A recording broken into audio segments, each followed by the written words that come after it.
अस्सलाम वालेकुम। Recce centre Karachi में खुशामदीद। मेरा नाम आमिर है। मैं एक psychologist, reiki master and therapist हूँ। आज का जो टॉपिक है बहुत कॉमन है। आज हम बात करेंगे डिप्रेशन के हवाले से। ये इसके पहले सबसे पहले तो हम इसके फैक्टर को जानेंगे, कौन कौन से फैक्टर्स हैं हमारी ज़िंदगी में ये अचानक से हमसे हमारे साथ ये हम डिप्रेशन में कब चले आते हैं हमें मालूम नहीं होता। ठीक है। इसके बाद हम इसका क्राइटेरिया और क्या सोल्यूशन हो सकता है उस पर बात करेंगे। सबसे पहले जो इसका फैक्टर है वो है बायोलॉजिकल फैक्टर। अब बायोलॉजिकल फैक्टर में अगर देखा जाए तो सबसे पहले आता है जेनेटिक। अगर हमारे आबाओ जात में किसी को रहता है तो अमूमन हमें भी ये हो सकता है, लेकिन ऐसा नहीं है कि होगा लाजमी। लेकिन अगर आप डॉक्टर और अपना एनवायरनमेंट अच्छा रखते हैं तो आप इससे बाहर रह सकते हैं और कभी भी आपको डिप्रेशन नहीं हो सकता। सेकंड जो आ जाता है वो आ जाता है आपका ब्रेन केमिकल का।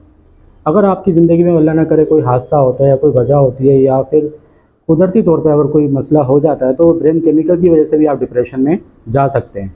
इसके अलावा तीसरा जो बायोलॉजिकल फैक्टर आता है वो आ जाता है आपकी मेडिकल इलनेस। अगर कोई मेल फीमेल कोई भी ऐसी प्रॉब्लम को सर्वाइव कर रहे हैं जिस्मानी, जिसका टाइम लिमिट नहीं है, बस वो मेडिसिन ले रहे हैं बेचारे, तो वो भी कॉज हो सकता है कि वो डिप्रेशन में रह सकते हैं या डिप्रेशन में हों। क्योंकि एक चीज़ को सर्वाइव करना, एक चीज़ में मुकाबला करना आसान नहीं होता।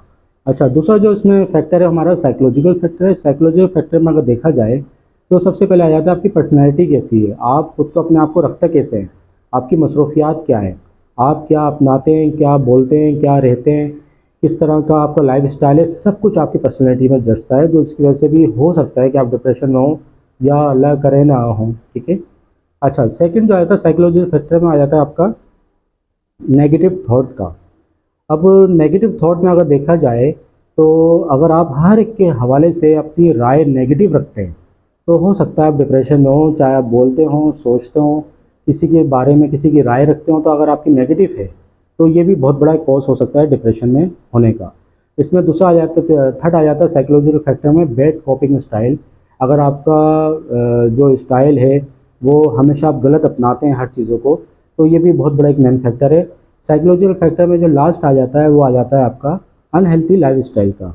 आप पूरा दिन रहते कैसे हैं, आपकी टाइम मैनेजमेंट क्या है, आपकी मसरूफियात क्या हैं, आप अपनाते क्या हैं, बोलते क्या हैं, ठीक है, आपका रहन सहन कैसा है, ये सब आपके लाइफस्टाइल में आता है। अगर उसमें कोई भी एक या दो अवामिल अनहेल्दी हैं तो हो सकता है कि आप डिप्रेशन में हो। ठीक है। अब इसमें थर्ड आ जाता है सोशल फैक्टर।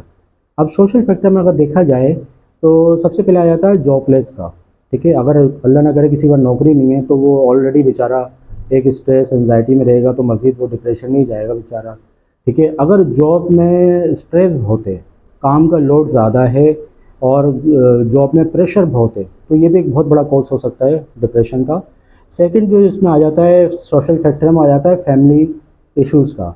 अगर आपकी फैमिली में फ़र्ज़ करें कोई ऐसा वाहिद शख्स है जो बहुत ज़्यादा घर में एग्रेसिव है, तो ये भी मेन कॉज हो सकता है आप डिप्रेशन में रहें। ठीक है। या फैमिली में फ़र्ज़ करें माहौल सही नहीं है, कम्युनिकेशन गैप है, आपस में क्लैशेस होते हैं, या फैमिली में अगर देखा जाए कि फाइनेंशियल मसले हैं, बहुत मुश्किल से सर्वाइव करते हैं, तो ये भी बहुत बड़ा कॉज हो सकता है डिप्रेशन का। सोशल फैक्टर में अगर लास्ट देखा जाए तो वो आ जाता है आपका माहौल का। माहौल का आजकल के दौर में बहुत ज़्यादा इम्पैक्ट है, क्योंकि जिस तरह की हम लाइफ जी रहे हैं और जिस तरह की कंपेयरिंग, चैलेंजिंग और परफेक्टिज्म और इसके अलावा फैशनेबल लाइफ हो गई, तो ये भी बहुत बड़ा कोर्स बनता जा रहा है हमारी ज़िंदगी में।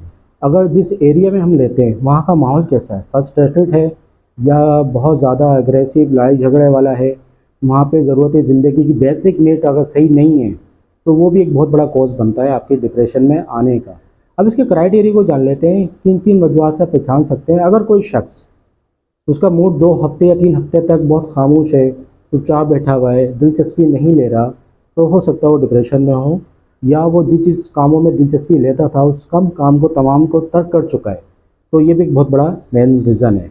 इसमें साथ साथ अगर देखा जाए तो उनको साहब को भूख नहीं लगती अक्सर, जिनको डिप्रेशन होता है, कंसंट्रेशन ख़त्म हो जाती है। ठीक है। तवज्जो नहीं हो पाती काम में या किसी भी जगह से, अपने आप को इल्ज़ाम देते रहते हैं, अपने बारे में बुरा सोचते रहते हैं, और इसके अलावा अपने आप को नुकसान पहुंचाने के बहुत ज़्यादा उनको ख्यालात आते हैं। अगर ये तमाम चीज़ें अगर आप सर्वाइव या किसी को करता हुआ देख रहे हैं, सबसे पहले इसके सोल्यूशन पे आते हैं। सबसे पहले तो देखें आप इसको किसी साइकियाट्रिक डॉक्टर को दिखाएं, ताकि फ़ौरन से इसकी मेडिकेशन से इसको कंट्रोल किया जा सके, जो भी इसके मूड्स हैं और जो भी इसके कॉग्निटिव इशू चल रहे हैं। ठीक है। इसके साथ साथ इनको काउंसलिंग की जाती है, बहुत सारे सेशंस होते हैं, माइंड टेक्निक्स होती है, साइकोथेरेपी वगैरह होती हैं, और इसके अलावा इनकी सेल्फ इमेज को बनाया जाता है। इनकी रूटीन को पूरा तरतीब दिया जाता है। उसके साथ साथ इनकी लाइफ स्टाइल में क्या क्या चेंजिंग कर सकते हैं उसकी इनको गाइडेंस दी जाती है। और ये सेशन थोड़े से लंबे चलते हैं, आपको कनेक्ट रहना पड़ता है इस प्रॉब्लम से निकलने के लिए। तो फिर उम्मीद है कि हर इंसान उससे बाहर आ जाता है। अगर आप अपनी ज़िंदगी में देखते हैं किसी को डिप्रेशन है, या अगर आप खुद सर्वाइव कर रहे हैं, तो आप रब्ता कर सकते हैं। मेरा नंबर और लोकेशन स्क्रीन पे शो हो रही होगी। और मेरे चैनल पे नए हैं तो आप इसको लाइक और सब्सक्राइब लाजमी करिएगा। शुक्रिया।